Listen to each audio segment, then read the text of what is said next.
एक तरफ पाकिस्तान अंतर्राष्ट्रीय मंच पर अमेरिका और ईरान के बीच शांति दूत बनने की पुरजोर कोशिश कर रहा है, वहीं दूसरी तरफ तेहरान ने उसे एक बड़ा रणनीतिक और कूटनीतिक जख्म दिया है। ईरान के रेवोल्यूशनरी गार्ड्स ने सामरिक रूप से महत्वपूर्ण होर्मुज जल मरुमध्य में पाकिस्तान के कंटेनर जहाज सेलेन को रोककर वापस लौटा दिया है। यह घटना ऐसे समय में हुई जब पाकिस्तान भीषण तेल और गैस संकट से जूझ रहा है और उसकी अर्थव्यवस्था ढहने की कगार पर है। इस घटना ने पाकिस्तान के शीर्ष नेतृत्व को गहरे सदमे में डाल दिया है। सूत्रों के अनुसार पिछले 24 घंटों के भीतर पाकिस्तान के प्रधानमंत्री और विदेश मंत्री सहित बड़े नेताओं ने ईरान के शीर्ष नेतृत्व से कम 3 बार फोन पर लंबी बातचीत की थी। इस बातचीत का मुख्य उद्देश्य इलाके में शांति बहाली और जहाज को सुरक्षित रास्ता दिलाना और ऊर्जा आपूर्ति सुनिश्चित करना था। इतनी उच्च स्तरीय फोन डिप्लोमेसी के बावजूद ईरान का जहाज को वापस लौटाने का फैसला ये स्पष्ट करता है कि तेहरान फिलहाल इस्लामाबाद की दलीलों को तवज्जो देने के मूड में नहीं है। कूटनीतिक विशेषज्ञों के अनुसार किसी देश के शीर्ष नेतृत्व द्वारा बार बार संपर्क किए जाने के बाद भी ऐसी कार्रवाई होना एक बड़ी राजनयिक विफलता मानी जा रही है। पाकिस्तान के लिए यह झटका इसलिए भी बड़ा है क्योंकि वो इस्लामाबाद में अमेरिका और ईरान के बीच एक ऐतिहासिक सुलह बैठक आयोजित करने की तैयारी कर रहा है। राष्ट्रपति डोनाल्ड ट्रंप के प्रशासन के साथ करीबी दिखाकर पाकिस्तान खुद को एक क्षेत्रीय मध्यस्थ के रूप में पेश कर रहा था, लेकिन ईरान ने इसी बीच एक बड़ी कार्रवाई करते हुए होर्मुज से उसके शिप को ही वापस भेज दिया। ईरान की इस कार्रवाई ने वैश्विक मंच पर एक कड़ा संदेश भेजा है। अगर पाकिस्तान अपने खुद के जहाज के लिए ईरान से क्लियरेंस नहीं ले सकता तो वो दो कट्टर दुश्मन देशों के बीच मध्यस्थता आखिर कैसे करवाएगा। ईरान का ये रुख बताता है कि वह अमेरिका के साथ किसी भी बातचीत में पाकिस्तान को एक प्रभावशाली पक्ष के रूप में तो कम से कम नहीं देखता, बल्कि केवल एक डाकिये के रूप में देख रहा है। पाकिस्तान में चरम पर तेल और गैस संकट।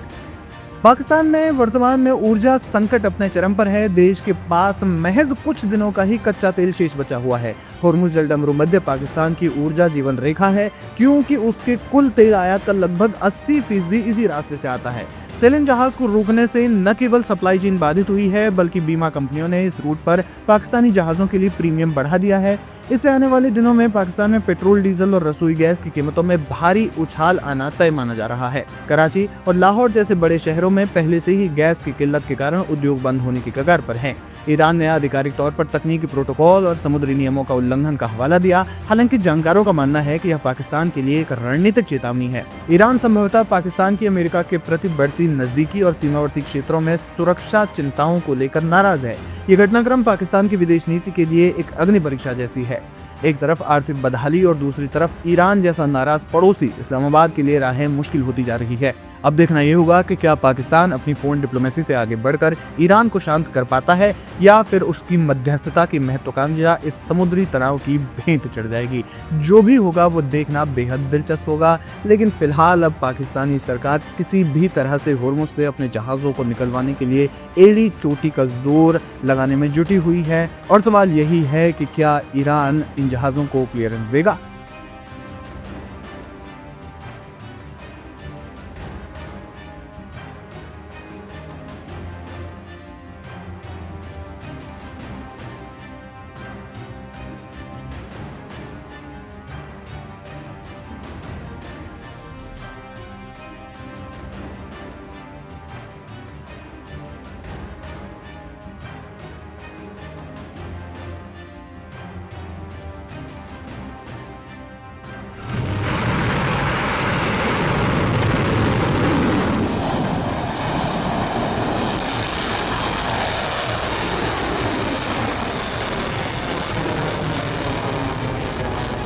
मिडिल ईस्ट में जारी भीषण सैन्य संघर्ष के बीच ईरान ने इसराइल और इलाके में स्थित अमेरिकी सैन्य ठिकानों पर मिसाइलों और ड्रोन्स की 80वीं विनाशकारी लहर दाग दी है।